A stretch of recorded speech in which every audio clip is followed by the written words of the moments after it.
Have you ever just looked at a house, maybe one in your neighborhood, and wondered, what is that place actually worth? Not the asking price, but its real, fundamental value. Well, we're going to get into that, because behind every single piece of property, there's this whole hidden world of calculations that decides its price tag. It's a question that honestly affects pretty much all of us, right? Whether you're trying to buy or sell, or you're just paying your property taxes. Is it the cost of the lumber and nails? Is it all about location, location, location? Or is it the rent money it could bring in? The answer is, well, it's kind of all of the above. And there's a name for this process: valuation.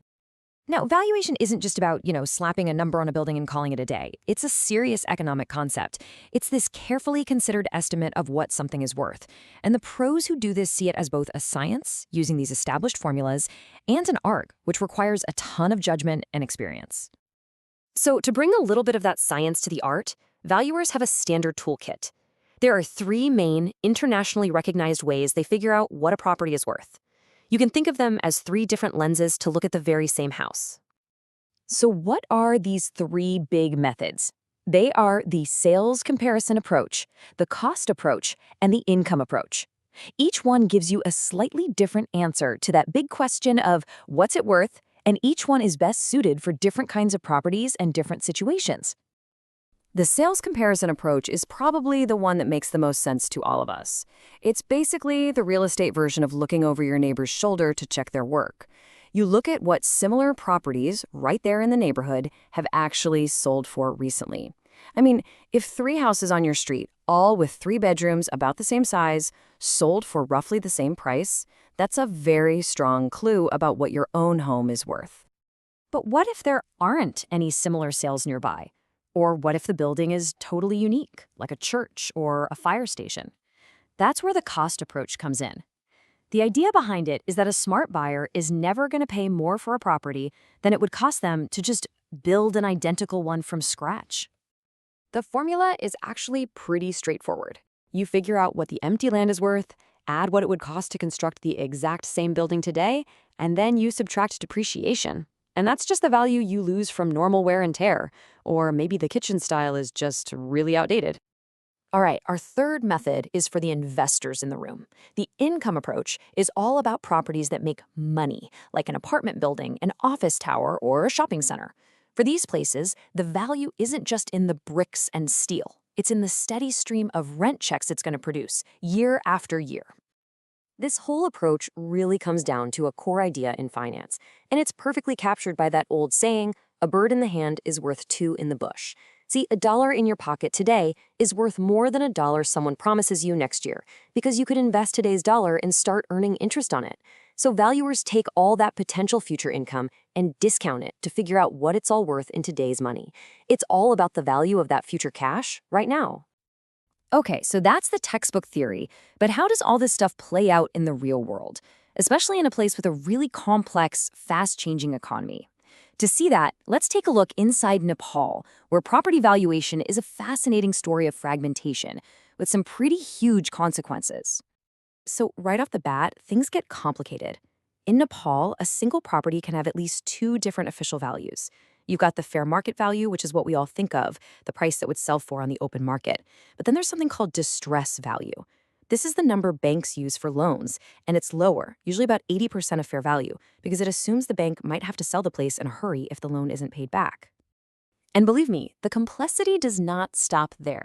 You have at least 4 different government and financial bodies, and they are all calculating the value of the very same piece of land for totally different reasons, often using different methods and with almost no coordination between them. It's a mess. Now, at the center of this web is the government-set minimum value. This is supposed to be the floor, the baseline for taxes on property sales. But the committee that sets this number, well, it often has 0 professional valuers on it. And even though this value is supposed to be updated every single year, it often just isn't. And this, right here, is where the whole system starts to really break down. Because when the official taxable value of a property is completely disconnected from its real price in the market, you start to get some serious problems that ripple out across the whole economy. Just chew on this number for a second. In Nepal, all the taxes from property sales and annual property taxes combined make up just 1.7% of the entire national budget. For a sector that makes up almost 9% of the country's GDP, that number is unbelievably low. It's a flashing red light that the government is leaving a massive amount of revenue on the table. And here's the core of the problem.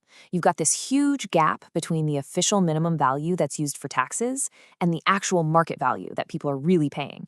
Because that official number is so low, buyers and sellers have a giant incentive to just declare that low price on the official deed, even if the real transaction, the bag of cash that changes hands, was for way, way more. And the consequences of this are severe. First, local governments are starved of the tax money they need for things like schools and roads. The real estate market itself becomes murky and risky because nobody really knows what the true sale prices are. And when the government needs to buy land for, say, a new highway, you get endless disputes over fair compensation that can delay critical projects for years. It undermines the whole idea of fair taxation. So, why are we talking so much about Nepal? What does this have to do with the rest of us? Well, the lessons here are absolutely universal. A reliable, transparent, and fair system for valuing property isn't just some boring technical exercise, it's actually the foundation of a healthy community. At the end of the day, it's all about fairness and trust. When property values are assessed properly, it means everyone pays their fair share for public services. It creates a stable, transparent market where we can all make informed decisions. It protects one of our most fundamental rights, property rights. And maybe most importantly, it builds public trust in the government itself. So, it really leaves us with a final thought, a question for you to take with you. Whether it's for your tax bill or a mortgage or that big public project happening down the street, the valuation of property affects us all in some really profound ways. Do you actually know how that number gets decided for you? Because understanding that is the first step toward making sure the system is fair for everyone.